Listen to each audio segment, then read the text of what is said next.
د چارسدی منګا درګې علاقې کې د چارپای منفرد روزګار کې ګڼ شمېر کاریګر مصروف دي. یو کاریګر فضل معبود وای چې په دې یو منفرد کټ جوړولو د 13,000 روپو نه 15,000 روپو پورې خرچ راځي. دوی وای چې په دې کټ کې استعمالیدونکي سیزونه اوزار مونږ د دیر سوات او سیالکوټ نه راغواړو او دلته یې استعمالو.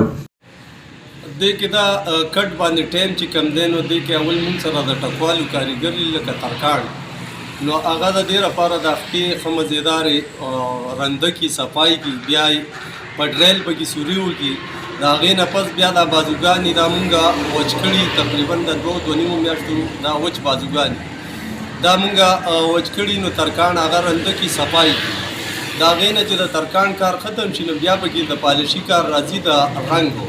نو دې له بیا مونږ څه د لیکرو پالش ورکوو هغې لپاره بیا رګمالونه کېږي د هغې ځان له خپل مټیریل وي هغه ورسره استعمالیږي نو د هغې سره د کټ د خپل رګونه رابار شي. دې کې څوک پینټ غواړي نو په پینټ هم پکې کېږي څوک پالش غواړي عام پالش هغه هم کېږي نو د دې نه بیا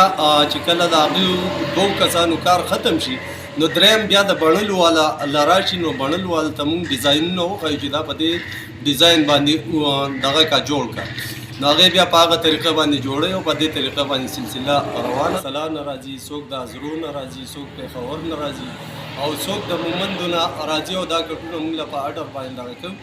او د دې په یو کټ باندې د 18,000 نه راواخله